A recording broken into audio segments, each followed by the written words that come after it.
안녕하세요, 은쌤입니다. 자, 오늘 ST팜 갖고 나왔습니다.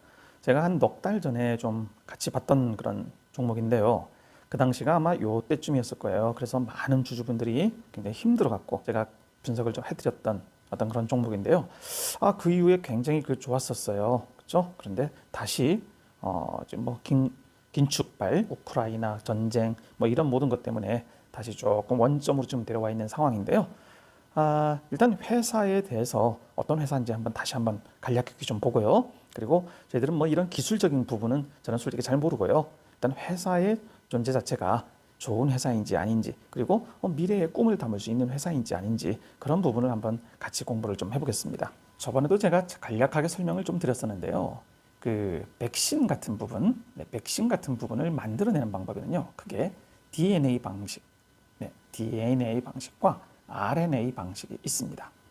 자, 여러분 제일 잘 아시는 그 모더나 그리고 화이자, 이 백신은요 RNA 방식이고요. 그리고 아스트라제네카 있잖아요. 아스트라제네카하고 얀센, 이 얀센 부분은 DNA 방식입니다. 자, 근데 이 DNA 방식은 굉장히 조금 핵산에다가 뭘 집어넣고 그래야 돼서 굉장히 어렵다고 합니다. 자, 그런데 이 RNA 방식은요, 조금 그거에 비해서 좀 편하다는데, 자, 이 RNA 방식을 제가 말씀을 드린 이유는요, 이 ST팜이요, 이 RNA의, mRNA의 주요한 그 재료를 만들어내는 그런 회사입니다. 우리 그 백신을 만들려면요, 우리 몸속에다가 그 항체를 만들어줘야 될 거 아닙니까? 자, 그래서 원래 불활성화 세포, 즉 죽거나 고장난 세포를요, 몸속에다가 집어넣어갖고 그 몸속에다가 이렇게 집어넣은 다음에 그 몸이 기억세포, 기억세포라는 놈을 만들어내서 이걸 기억을 해놓고 항체를 만들어냅니다. 자, 그런데 기존에는요, 이 부분이 원래 유정란 계란 있지 않습니까? 계란에다가 사람 몸속에 직접 넣을 수가 없으니까 계란에다가 넣어서 이거를 뭐 숙성시켜갖고 뭐 이렇게 항체를 만드는데 보통 요게 넉 달이 걸리고요. 그리고 뭐 기타 등등등 해서 거의 그 백신 하나를 만들어내려면 10년 정도가 걸린다고 합니다. 자, 그런데 이 RNA 방식은요, 이 불활성화 세포를 넣는 게 아니라 이 RNA 유전자를요, mRNA로 유전자로 만들어내는 거예요. 그리고 나서 사람의 몸에다가 직접 집어넣는 거죠. 그러므로 당연히 시간이 단축된다는 얘기겠죠. 우리 몸은요, DNA에서요, RNA를 만들어내고요.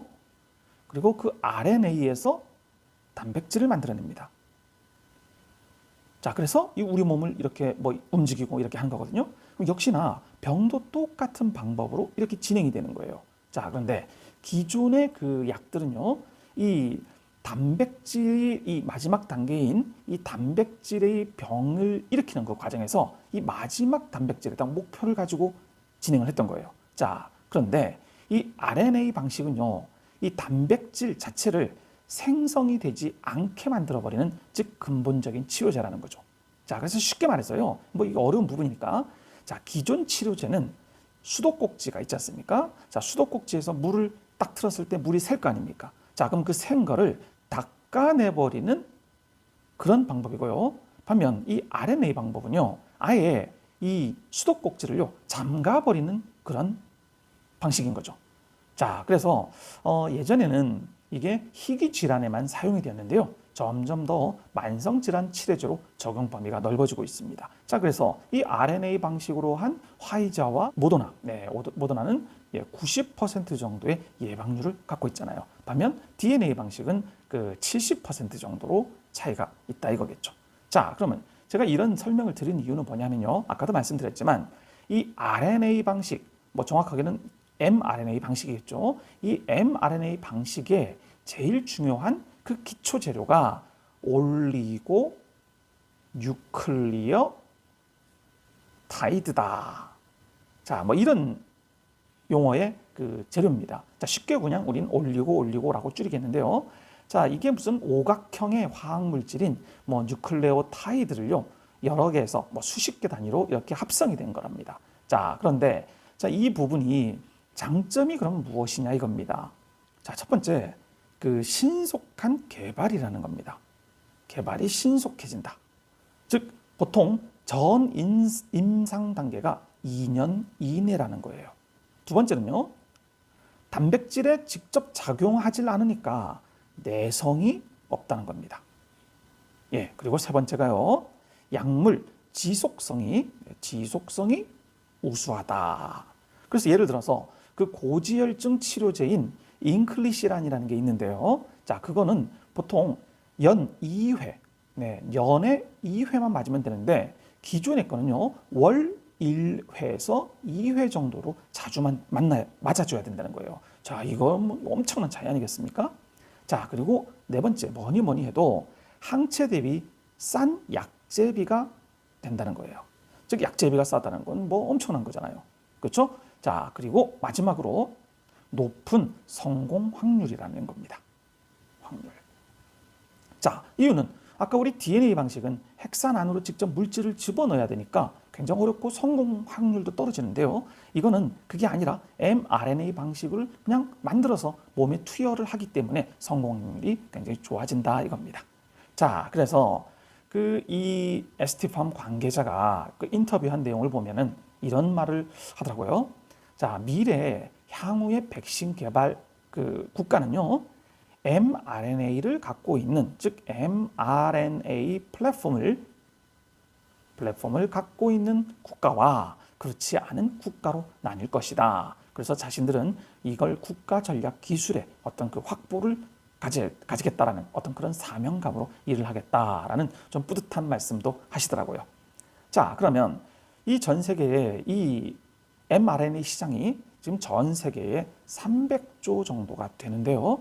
자, 그런데 이 필요한 전 세계에 1년에 필요한 이 올리고가요. 12톤 정도가 된답니다. 그런데 지금 수요는요. 공급이겠죠? 공급은 지금 2톤 정도만 가능하다 이거네요. 지금 이 올리고 이 캐파가 이 반월 공장에 있는데요. 자, 그 반월 공장에 그 올리고 동이 있습니다. 그 올리고 동에 3층하고 4층에 그 중에서 60% 정도를 1차 증설을 완료를 했다는 거예요. 자, 그래서 1년에 800kg 정도, 800kg 정도의 그 생산을 하는데요. 자, 요거를 그 단위를요, 몰이라는 표현을 쓰더라고요. 그 몰이라는 부분이 지금 그 2022년 지금 현재로는 2몰인데요. 올해 말 정도 되면 6.4몰이 되고, 그리고 지금 현재 그 아까 60% 말고요. 나머지 40%는요. 파이프라인 있잖아요. 글로벌 그 파이프라인에서 그 돈을 대준 거래요. 그래서 거기에서 지금 나오는 게 조만간 뭐 4분기인가요? 그때쯤 이게 완공이 된다. 뭐 그런 내용이 있는데요. 자, 하여튼간 지금 그 내용을 사업 보고서를 보면요. 21년도 1,500억 정도를 투자를 해서 24년에서 25년 정도의 완공 목표를 하는 제2 올리고동이 이루어진답니다. 자, 그러면 그때 정도 되면은, 즉 그때가 뭐 요때 정도 되겠죠. 요때에서 요 정도가 되면은 글로벌 1위의 그 올리고 생산 업체가 될 수 있는 그런 계획이다. 이런 내용의 그 사업 보고서를 볼 수가 있네요. 그렇게 지금 올리고를 굉장히 많이 공급을 늘려야 되는 이유를 보면은요. 지금 이게 ST팜 그 올리고 수주 파이프라인이에요. 즉 이 올리고를 사가는 그 회사들이겠죠. 자, 이 회사들이 지금 임상 관계입니다. 자, 지금 임상 과정을 보면은 지금 상업화가 된 데도 있고 3상이 지금 굉장히 많죠. 그리고 2상이 있는데 아까 말씀드렸다시피 이게 보통 전 임상 관계까지 합쳐서 2년 정도면 가능하거든요. 그러면 지금 요 부분들은 현재로 그 임상에 대한 어떤 목표만을 위해서 지금 공급을 하는 거잖아요. 근데 이게 상업화가 되면 당연히 이 올리고의 매출은 올라갈 수밖에 없다는 거겠죠. 자, 그래서 다시 아까 그 캐파의 상황을 보면은요. 지금 현재로 작년하고 비교를 해봤을 때요. 자, 올해에 요 정도의 가치가 된다면 매출이 보통 이 올리고만요. 최소 2천억 정도의 매출이 이루어지지 않을까 이런 생각을 지금 갖고 있는 분들이 많더라고요. 자, 게다가 지금 이 회사는요. 그 이 올리고의 어떤 그 재료만을 판매하는 게 아니고요. 자체 개발 신약도 만들고 있습니다. 그래서 얼마 전에 그 코로나 백신 일상을 그 임상이 끝났다라는 그런 뉴스가 나왔었잖아요. 자, 그래서 지금 자체 신약 개발을 하고 있는데, 자, 그중에서 눈여겨볼 거는요. 지금 임상 1상, 네, FDA, 미국 FDA 임상 1상인 그 항암제가 있고요. 항암제. 그리고 두 번째 거는요. 프랑스에서 그 에이즈, 네, 에이즈의 임상 1상을 종료를 하고 나서 지금 데이터 분석을 위해서 보고서를 기다리는 중이다. 이런 내용입니다. 자, 그러면 이 에스티팜이 이 자체 신약을 개발을 해서 뭐 상업화까지 할 거냐? 그건 아니고 약효 검증과 독성 확인이 가능한 2상까지만, 네, 2상까지만 해가서 라이센스 아웃, 예, 우리 보통 LO라고 표현을 하잖아요. 예, 라이센싱 아웃하고 당연히 자신들이 개발을 했으니까 그 원료 공급을 해야 될 거 아닙니까? 네, 원료 공급권 확보를 위해서 지금 이런 자체 개발을 하고 있다. 이런 뭐 긍정적인 얘기도 하고 있습니다. 예상 매출을 한번 봐볼게요.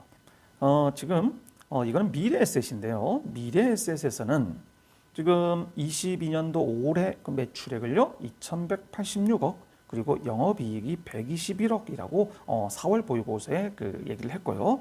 반면 또 신한금융투자는요 매출을 22년은 2,181억 거의 대동소이합니다. 자, 그런데 이익을 186억, 예, 조금 높게 잡았네요. 예, 그래서 이익이 234% 정도가 증가될 예정이다. 이런 내용을 하고요. 그리고 목표가를 신한금융에서는 14만 원으로 조금 하향을 했습니다.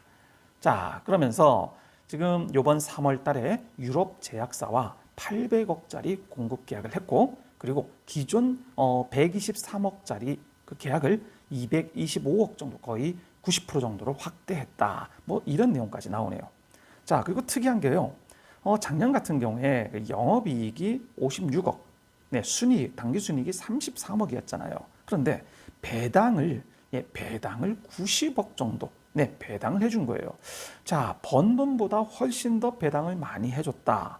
자, 이건 어떻게 보면 주주들에 대한 어떤 그 환원을 해준다는 부분에서는요, 굉장히 긍정적인 부분이 아닌가 저는 생각하고 있습니다. 뭐 오너의 자질이 어떻게 보면 굉장히 좋다는 거겠죠. 지금 이거는 네이버에서 나온 그 1분기 예측인데요. 지금 영업이익이 마이너스 11억, 당기순이익은 마이너스 21억 정도로 잡았는데요. 신한금융에서는요, 이게 1분기는 뭐 매출은 413억으로 보고요. 그리고 이익을 3억 정도의 흑자로 돌아설 가능성이 있다라고 보다 긍정적인 얘기를 하고 있습니다. 자, 그럼 주가는 왜 이렇게 빠지느냐?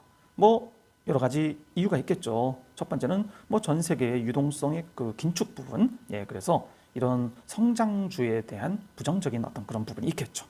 자, 그리고 또 한번 요번에 그 어떤 이상한 뉴스가 하나 나왔잖아요. 23일이었나요? 네, 바이오젠 그 루게릭병, 네, 그게 임상 실패를 했다. 뭐 해서 뭐 그날이 뭐 요때였나요? 예, 요때였는 것 같은데. 근데 그 회사에서는요, 이거는 전혀 우리는 루게릭병 뭐 임상은 해본 적도 없고, 그리고 에스티팜과 전혀 관련이 없다. 뭐 이런 내용을 그 얘기했습니다. 한마디로 뭐 이유를 찾아내려고 하다 보면 뭐 많지 않겠습니까? 자, 근데 아까 보시다시피 1분기 실적이 그렇게 좋진 않잖아요. 자, 그러다 보니까 지금 뭐 약간 주가는요, 분명히 안 좋은 거는 맞습니다.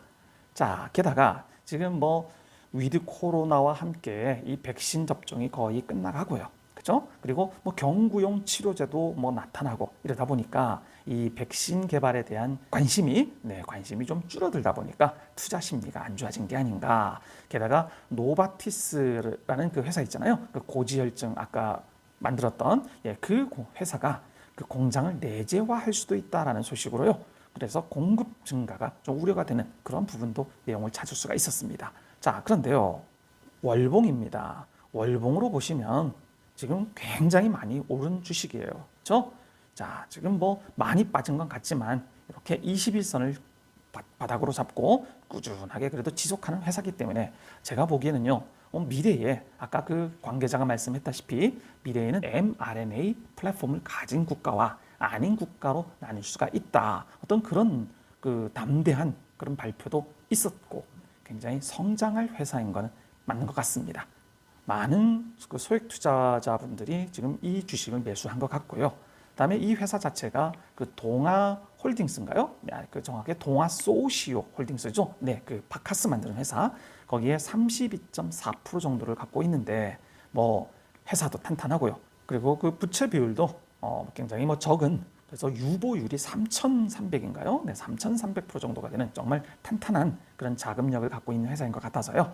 크게 걱정 안 하시고 뭐 기존 주주께서는요 그냥 편안하게 생업을 즐기시면 될 것 같아요. 자, 오늘 하루도 즐거운 하루 되십시오. 감사합니다.